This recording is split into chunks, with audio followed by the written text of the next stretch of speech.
मेरा नाम हाशिम है और मैं लाहौर शहर के एक अस्पताल में काम करता था और मेरा घर भी उस अस्पताल के नज़दीक था। मेरी उम्र उस वक्त 18 साल थी।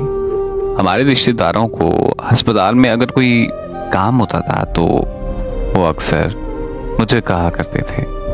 मैं उनके वहाँ के सारे काम करवा देता था। एक हमारे दूर के रिश्तेदार भी थे। उनकी तबीयत खराब हुई तो उन्होंने मुझसे राब्ता किया और मुझे कहा कि उस अस्पताल के फलां डॉक्टर को मैंने चेक करवाना है। तो मैंने उन्हें कहा ठीक है, कोई मसला नहीं, आप आ जाएं। वो लाहौर से थोड़ा दूर रहते थे। वो आए तो उनके साथ बड़ा बेटा रिजवान और उनकी एक बेटी हमना भी थी। डॉक्टर ने चेकअप किया और चेकअप करने के बाद कुछ टेस्ट वगैरह लिख दिए और उन्हें अस्पताल में दाखिल करने का कहा और हमने उन्हें दाखिल करवा दिया। उनका घर काफ़ी दूर था तो मैंने उनके बेटे और बेटी को रिहाइश का बंदोबस्त अपने घर में करके दिया। बस फिर एक हफ्ता अंकल अस्पताल में दाखिल रहे तो सारी भाग दौड़ मैंने की। दवाइयाँ, टेस्ट और खाने पीने का ख्याल और उनके बेटे और बेटी को अस्पताल लेकर आना और जाना, मेहमान नवाजी वाली सारी जिम्मेदारियां निभाई और आखिरकार अंकल सेहतयाब हो गए और उन्हें अस्पताल से छुट्टी भी मिल गई और उन लोगों ने हमारा शुक्रिया अदा किया और फिर वो वापस घर चले गए। फिर एक दिन अचानक मुझे एक रॉन्ग नंबर से मैसेज आया कि आपका बहुत बहुत शुक्रिया। मेरे पूछने पर पता चला कि वो वही हमना है, उन अंकल की बेटी जिनकी मैंने मेहमान नवाजी की थी। बस फिर आहिस्ता आहिस्ता हमारी बात होना शुरू हो गई। खैर वक्त गुजरता गया और हमारी बहुत अच्छी दोस्ती हो गई। वो मुझे पसंद करने लग गई और मुझे कहने लगी कि तुम मुझे बहुत अच्छे लगते हो। मुझे ऐसा लगता है कि मुझे कहीं तुमसे मोहब्बत हो गई है और मुझे भी वो बहुत अच्छी लगने लगी थी। और फिर एक दिन ये दोस्ती मोहब्बत में बदल गई। 3 साल हो गए हमारे इस रिलेशन को। उसने फिर मुझसे कहा कि हमारे घर आओ, कुछ ज़रूरी बात करनी है। और मैंने उस दिन सोच लिया कि जब भी उसके घर जाऊंगा तो अपनी मोहब्बत का इजहार कर दूंगा। बस फिर मैं उनके घर पहुंच गया तो अंकल के घर वालों ने मेरी बहुत मेहमान नवाजी की। मेरा घर बहुत दूर था इसलिए रात को वहीं रोक लिया उन्होंने। सर्दियों की रात थी। मैं और हमना दोनों गार्डन में बैठे थे।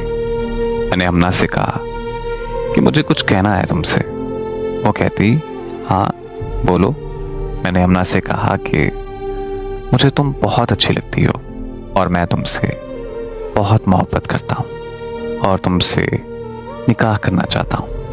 क्या तुम मेरा साथ दोगी? ये सुनकर हमना चुप रही। फिर हमना ने मुझे कहा मुझे जो बात तुमसे करनी थी वो ये है कि मेरा रिश्ता तय हो गया है।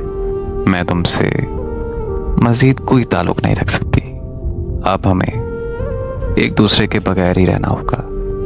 ये सुनते ही मेरा दिल बैठ गया और मैं दिल ही दिल में रोने लगा। हमना ने मुझे एक गुलाब का फूल गार्डन से तोड़ कर दिया और कहा कि मेरी तरफ से तुम्हारे लिए है ये, हमेशा खुश रहो और आज के बाद हमारा कभी राब्ता नहीं होगा। मैं हमना की मिन्नतें करने लगा, उसे वास्ते देने लगा और मैंने हमना से कहा कि तुम हिम्मत जुटाकर अपने घर वालों को हमारी मोहब्बत के बारे में सब कुछ साफ साफ बता दो। मुझे उम्मीद है कि तुम्हारे घर वाले मान जाएंगे। मैं अपने घर वालों को तुम्हारे घर रिश्ते के लिए भेजता हूँ और मुझे यकीन था कि अगर मेरे घर वाले हमना का रिश्ता मांगेंगे तो वो खुशी खुशी मान जाएंगे। लेकिन जिससे हमना का रिश्ता तय हुआ है वो उसका हमसाया है, वो कहती कि नहीं, मुझे किसी से कोई बात नहीं करनी, और तुम्हें मेरी कसम कि तुम हमारे बारे में कभी किसी को एक भिनक भी नहीं पड़ने दोगे, कभी किसी को कुछ नहीं बताओगे, हमेशा चुप रहोगे, क्योंकि ये मेरी इज्जत का सवाल है, मेरे माँ बाप की इज्जत का सवाल है।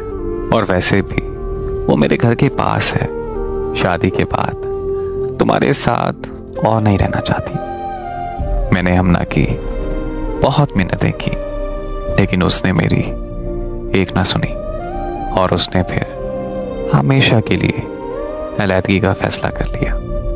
मैं अपने घर अब वापस आ गया था, लेकिन अब काम पर मेरा जरा भी दिल नहीं लगता था, और हर वक्त हमना के ख्यालों में रहने लगा। मुझे नौकरी से निकाल दिया गया। मैं हमना की मोहब्बत में बिल्कुल अंधा हो गया था कि पीरों फकीरों के पास जाने लगा। हमना को पाने के लिए तरह तरह के वजीफे करने लगा, यहाँ तक कि मैं नशे वाली गोलियां खाने लगा। मेरे घर वाले मेरी हालत देखकर बहुत परेशान थे, और फिर मुझे एक दिन हमना की शादी का कार्ड आ गया। उस दिन मैं बहुत रोया। ऐसे लग रहा था कि जैसे सब कुछ खत्म हो गया हो। बस फिर वक्त गुजरता गया और मुझे सब्र आता गया। मुझे हमना आज भी याद आती है।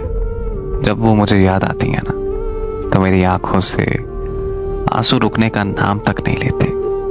उसका दिया हुआ आखिरी गुलाब आज भी मेरी डायरी में है, और आज मैं जब पुरानी बातों को याद करता हूँ तो दिल के जख्म फिर से ताज़ा हो जाते हैं। अगर उस वक्त हमना मेरी मोहब्बत का एहसास कर लेती तो आज मुझे ये सब बर्दाश्त ना करना पड़ता। लेकिन वो कहते हैं ना कि जो भी होता है इंसान की बेहतरी के लिए ही होता है।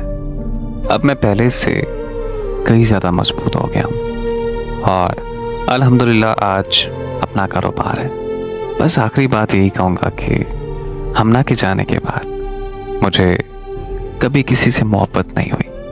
अब मेरे घर वाले जहाँ कह देंगे मैं वहीं शादी कर लूँगा, क्योंकि मोहब्बत का एहसास बहुत तकलीफ देता है।